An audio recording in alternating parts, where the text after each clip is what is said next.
For most of us, sleep is this amazing relief at the end of a long day, right? It's our chance to rest, to recharge. But what if that simple act of just closing your eyes felt like the most dangerous thing you could possibly do? Well, for some people, that terrifying thought is their reality, night after night. Seriously, just try to imagine that for a second. Your own bed, your safe space, suddenly triggers this wave of absolute panic. The very idea of drifting off doesn't bring peace, it brings just sheer terror. And this isn't some bad dream we're talking about. This is what it's like for people living with a very real and very debilitating phobia. So this intense fear of sleep, it actually has a name. It's called somniphobia. And let me tell you, it's so much more than just a bad night's sleep or a case of the Sunday scaries. We're talking about a profound, deep-seated terror of the act of sleeping itself. And what's really interesting here is the clinical definition. Somniphobia is an intense and irrational fear. Now that word, irrational, that's the key. The person feeling this often knows on a logical level that they need sleep to live. But that emotional fear, it's so powerful that it just completely bulldozes that logic. So, what is it that's so scary?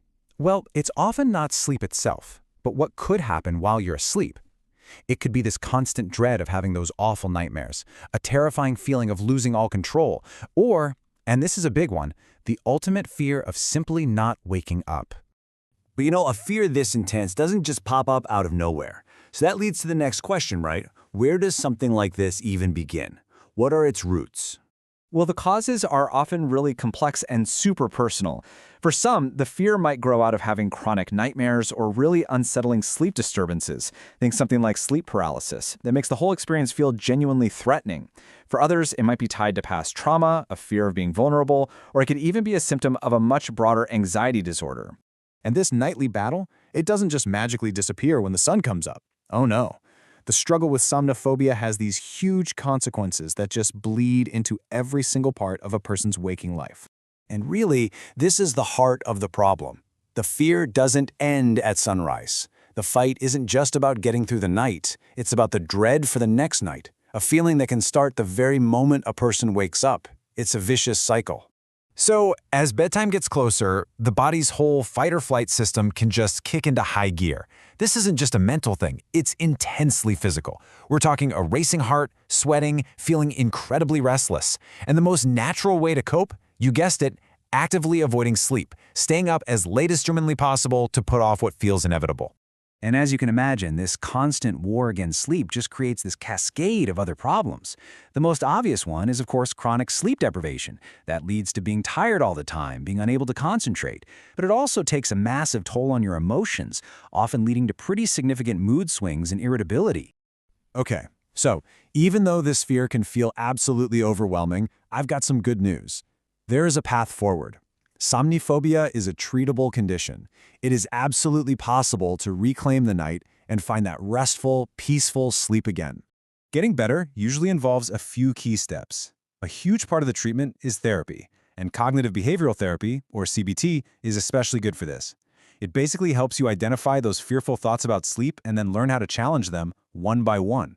This is usually paired with really practical coping skills, like mindfulness or creating a calm bedtime routine that tells your brain and body, hey, it's safe to relax now. And finally, in some of the more severe cases, a doctor might prescribe medication to help manage that underlying anxiety. The most important thing to take away from all this is a message of hope. Somniphobia does not have to be a life sentence. With the right professional support and a real commitment to trying new strategies, that whole vicious cycle of fear can be broken. Healthy, restorative sleep can become a reality again.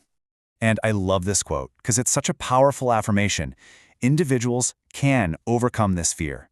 They can develop healthier habits. This isn't just some vague possibility. It's a truly achievable goal. At the end of the day, it's all about relearning and reframing our relationship with one of our most basic biological needs. So all of this leaves us with one final thought. Understanding a condition like somniphobia really shines a light on just how vital and how complicated our relationship with sleep really is. And it makes you think. It brings up a bigger question for all of us. How can we create environments and routines and maybe even a culture that better supports truly restorative rest for everyone?